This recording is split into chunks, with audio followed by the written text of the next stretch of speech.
Thanks. Good morning, Chair Alvarez and committee members. I'm Angelica Jongco, Deputy Managing Attorney with Public Advocates.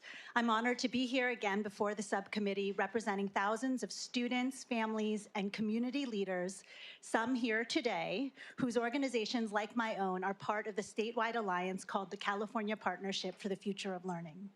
The California Partnership has been supporting students and families to partner with their schools, districts, and the statewide system of support to advance community schools as places of deep learning, belonging, and joy.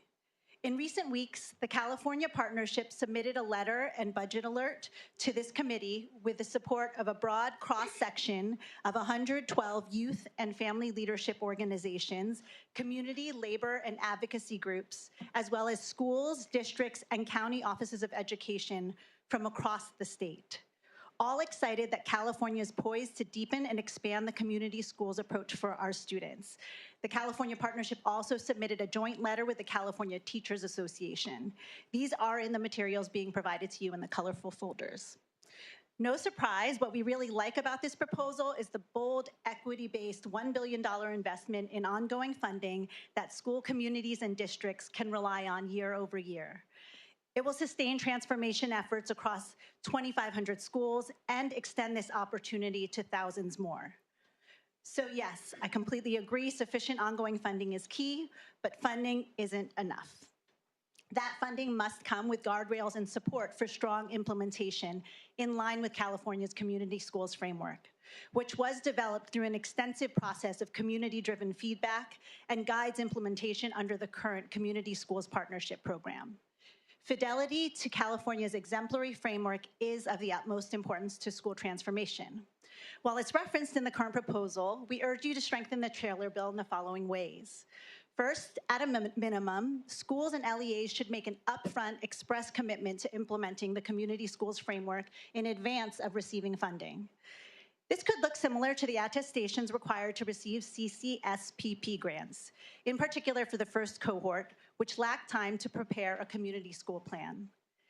Likewise, the framework must be the touchstone for robust accountability, whether through certification or accreditation or both. We shouldn't rush development of this process if we are to get it right. Rather, as with the local control funding formula and the development of the Community Schools Framework and RFAs, education interest holders who've been implementing the community school approach and framework must have a seat at the table in giving feedback on processes and criteria related to receiving funding to ensure they're equitable, manageable, and provide the necessary levels of accountability and transparency to the community. Thus, the language should explicitly require partnership with education interest holders, including those at the site level, in developing these criteria and processes. For example, to develop a workable and effective self-certification and accreditation process, significant research and partnership with education interest holders will be required. In addition to collaborating with the department, the trailer bill must instruct the STAC to partner with other education interest holders engaged in community schools. Indeed, the trailer bill should explicitly preference partnership with community at every level of the system, from benchmarking the progress of community schools to selecting STAC and RTACs who partner with community-based organizations as the current CCSPP does. Next, a coherent, continuous community schools improvement process that leverages resources across the community is critical to a successful community schools approach. In the past week, the world has been riveted with the efforts of NASA and Artemis II. For the first time in 54 years, human beings approached the moon. For us who are committed to California students, we're in our Artemis II moment. Operating a system of successful schools that launch students towards the future of their dreams is just as important as putting a person on the moon. Just as many engineers, scientists, and mathematicians work together to launch the Artemis II crew into space, families, school staff, communities, and students themselves, many who are here today, need to work together to launch children's learning. An intentional and inclusive community schools planning process is necessary to assemble a school's mission control and set the stage to successfully launch, assess, and complete their shared mission of student success. This team process is at the heart of what ensures community schools are effective for their local communities. It builds leadership capacity, and breeds coherent strategy. And the best proof of that will be the students who are going to speak in public comment today, who are part of their community schools process. And they're from high schools and middle school across the state. Yet the current proposal contains no planning or reporting requirements for new schools until after 3 years of funding. Consistent with the current CCSPP, a stronger approach would require each school to have a shared decision-making team inclusive of students, families, community partners, and educators. That team should co-develop and co-present annually on the progress of their community school plans to their school communities. In turn, the LEA should draw upon these school reports to present on the progress of community schools overall to the school board and ensure that the plans are posted and available at the district and site level. This reporting should begin at the end of the first year of funding rather than waiting 3 years. In the first year at a brand new site, this might look like reporting on the outcomes of needs and asset mapping, goals for the next year, and efforts to establish a shared decision-making team. To streamline and minimize the duplication of effort, the state must strive to align such reporting with existing continuous improvement reports like the School Plan for Student Achievement and LCAP, as well as the other whole child initiatives being discussed today. This will require a concerted effort over time in the coming years and is a process where the department, state board, and education interest holders should be engaged. Finally, the capacity building system of support has been key to the success of this strategy. We would strengthen the proposal in the following ways. First, as you've already heard, to make sure the system is up to the massive task of supporting and accrediting more than 6,000 schools, resources must grow to meet the growing need. Second, the STAC and RTACs should be more integrated and aligned through a hub and spoke model, where the STAC serves as a central hub for the RTACs and county offices of education to build the capacity to provide high-quality support for this transformative approach.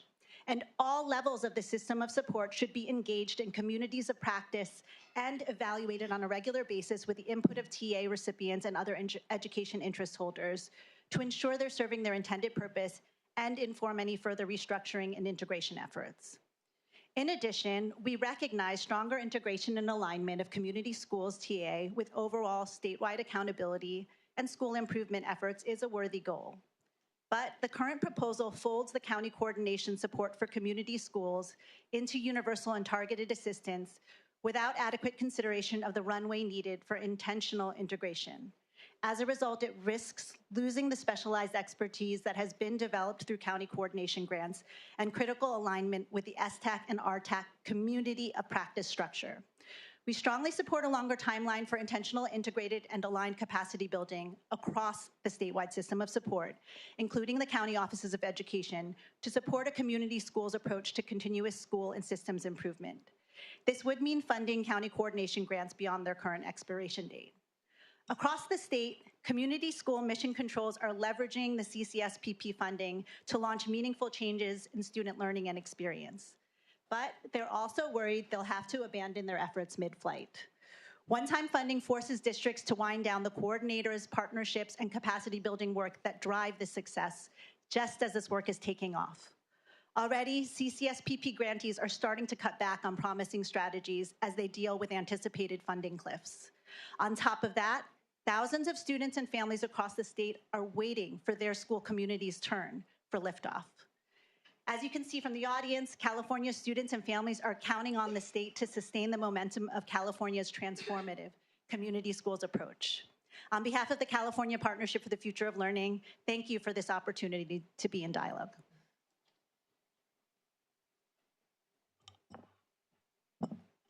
And follow up with us.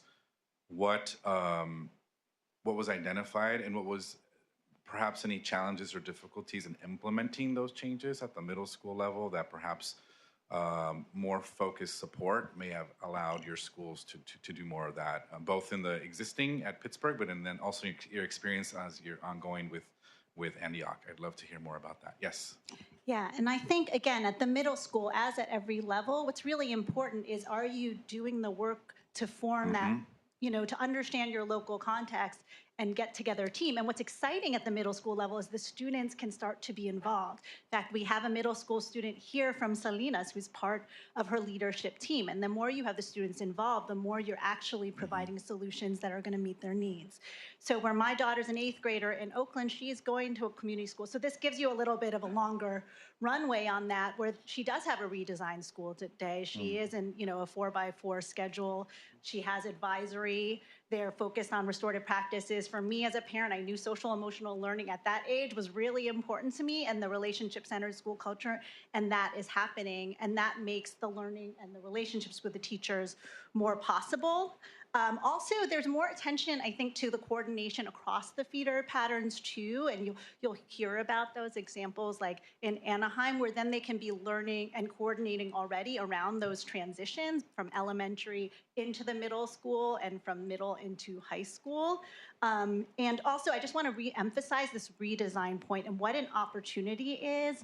We have families here from San Bernardino, and the students have been leading efforts around educator pathways. San Bernardino City did not actually, I think only 6 of their schools are getting the CCSPP grant. And so they would have a real opportunity to grow that. And the community schools funding would give them the opportunity to have the approach to really think about, if we wanted more of these teacher of tomorrow, educator of tomorrow pathways, how would we have the resource to do that? Yeah, it sounds like universally the community schools process is integral, but then there are potentially, in this case, middle schools, redesigned supports that could help elevate that and bring it to fruition. I know you want to say something, but I have specific questions for county folks. So if you don't mind, and you want to add, you can. I want to make sure there's time. Let me ask about